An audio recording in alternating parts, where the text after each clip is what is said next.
ఇదిగోండి ముంజులు తీసుకున్నానండి, శుభ్రం చేసుకుని చిన్న చిన్న ముక్కలు కోసుకున్నాను. ఉల్లిపాయలు కొంచెం ఎక్కువ వేసుకుందామండి. పచ్చిమిరపకాయలండి, ధనియాల పొడి అండి, అల్లం వెల్లుల్లి పేస్ట్ అండి, జీలకర్ర అండి, ఎల్లుల్లి రబ్బలో మీ ఇష్టం అండి. నేనైతే ఎక్కువ వాడతాను, మంచిదేనండి. కరివేపాకు, ఆవాలు, జీలకర్ర అండి. ఇదిగోండి 3-4 కొద్దిగా ఈ గరం మసాలా మట్టుకు వాడుతున్నానండి. అది ఎన్ని స్పూన్లు ఏంటి కొంతమంది అంటున్నారండి, స్పూన్లు చెప్పానండి. కూరని బట్టి వేయాలండి, నేనేం చెప్పనండి. ఇగోండి 3 లవంగాలు, చిన్న దాల్చిన చెక్క ముక్క అండి. ఇదిగోండి పెనం పెట్టుకుని తాలింపు వేసుకోవాలండి. ఇదిగోండి ఉల్లిపాయలు, పచ్చిమిరపకాయలు ముందు వేసుకున్నా.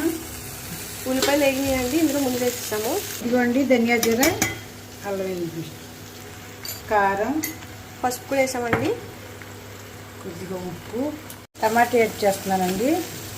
ఏ కూరైనా మనం చేసే విధానాన్ని బట్టి రుచి వస్తుందండి. ఉప్పు, పసుపు, కారం బాగా వేగాలండి.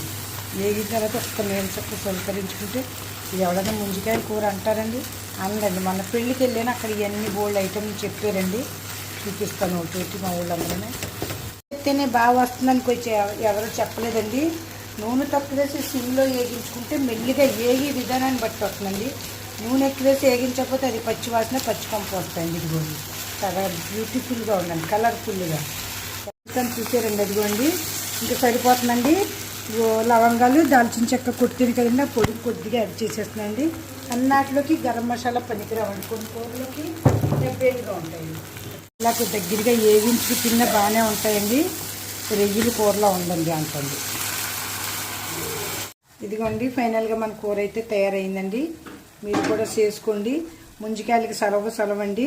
మామిడికాయ గురించి కూడా చెప్పబోతున్నానండి. వేడి అంటారండి, కానీ దాంట్లో కూడా చాలా మంచి గుణం ఉంది. తర్వాత వీడియోలో చెప్తానండి. ఫైనల్గా కూర అయితే అయిపోయింది. మీరే చేసుకునేవారు ఎవరన్నా ఉంటే చేసుకోవచ్చు అండి. చాలామంది వండి విధానాన్ని బట్టి అండి నూనె ఎక్కువ నక్కలేదు. ఇందులో నూనె కూడా తక్కువ పడుతుంది, నూనె అసలు పట్టుకుంటలేదండి. ఇదిగోండి ఈ విధంగా చేసుకోండి. అత్తమాట ఒకే వెరైటీ అయితే పిల్లలు ఇబ్బంది పడతారు. ఇలా కొత్త కొత్త ఐటమ్లు తయారు చేయండి. వాళ్ళు హ్యాపీ, మీరు హ్యాపీగా ఉండండి.